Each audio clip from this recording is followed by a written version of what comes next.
जय माता दी दोस्तों, स्वागत है आपका हमारे YouTube चैनल पर। आज मैं आपको सोम प्रदोष व्रत की कथा सुनाने जा रही हूँ।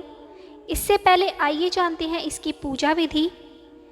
यदि किसी मास में त्रयोदशी सोमवार के दिन आए तो उसे सौम्य अथवा सोम प्रदोष कहते हैं। सोम प्रदोष का महात्म्य अन्य दिनों में आने वाली त्रयोदशी से अधिक होता है, क्योंकि सोमवार शिव पूजा का विशेष दिन है। इसकी महत्ता इसलिए भी अधिक है क्योंकि अधिकांश लोग अभीष्ट फल की प्राप्ति के लिए यह व्रत नियमित रूप से करते हैं।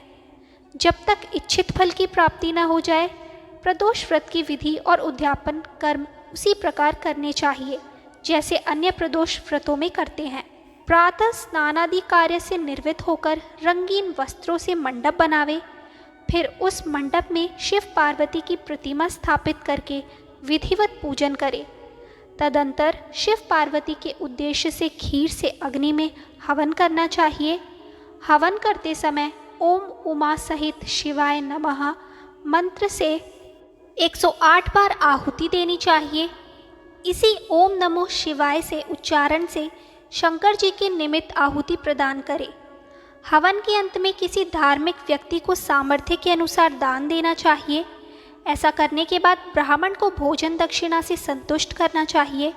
व्रत पूर्ण हो ऐसा वाक्य ब्राह्मणों द्वारा कहलवाना चाहिए। ब्राह्मणों की आज्ञा पाकर अपने बंधु बांधवों को साथ में लेकर मन में भगवान शंकर का स्मरण करते हुए वृत्ति को भोजन करना चाहिए। इस प्रकार उद्यापन करने से वृत्ति पुत्र पुत्रादि से युक्त होता है तथा आरोग्य लाभ करता है। इसके अतिरिक्त वह अपने शत्रुओं पर विजय प्राप्त करता एवं संपूर्ण पापों से मुक्त हो जाता है।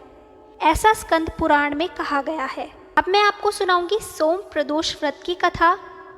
सोम प्रदोष व्रत की पौराणिक व्रत कथा के अनुसार एक नगरी में एक ब्राह्मणी रहती थी।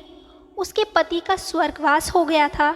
उसका अब कोई आश्रय दाता नहीं था, इसलिए प्रातः होते ही वह अपने पुत्र के साथ भीख मांगने निकल पड़ती थी। भिक्षाटन से ही वह स्वयं व पुत्र का पेट पालती थी। एक दिन ब्रह्माणी घर लौट रही थी तो उसे एक लड़का घायल अवस्था में करहाता हुआ दिखा। ब्राह्मणी दयावश उसे अपने घर ले आई। वह लड़का विदर्भ का राजकुमार था। शत्रु सैनिकों ने उसके राज्य पर आक्रमण कर उसके पिता को बंदी बना लिया था और राज्य पर नियंत्रण कर लिया था, इसलिए वह मारा मारा फिर रहा था।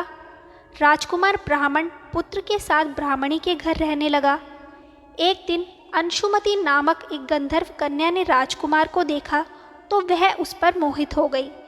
अगले दिन अंशुमति अपने माता पिता को राजकुमार से मिलाने लाई।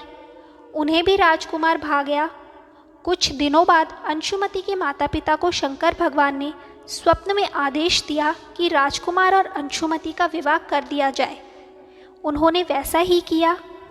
ब्राह्मणी प्रदोष व्रत करती थी। उसके व्रत के प्रभाव और गंधर्व राज की सेना की सहायता से राजकुमार ने विदर्भ से शत्रुओं को खदेड़ दिया और पिता के राज्य को पुनः प्राप्त कर आनंद पूर्वक रहने लगे। राजकुमार ने ब्राह्मण पुत्र को अपना प्रधानमंत्री बनाया। ब्राह्मणी के प्रदोष व्रत के महात्म्य से जैसे राजकुमार और ब्राह्मण पुत्र के दिन फिरे, वैसे ही शंकर भगवान अपने दूसरे भक्तों के दिन भी फेरते हैं। अतः सोम प्रदोष का व्रत करने वाले सभी भक्तों को यह कथा अवश्य पढ़नी अथवा सुननी चाहिए। तो दोस्तों, ये थी सोम प्रदोष की व्रत कथा। आपको ये कथा कैसी लगी हमें कमेंट करके ज़रूर बताएं। अच्छी लगी हो तो हमारे चैनल को सब्सक्राइब करें और शेयर करना ना भूलें।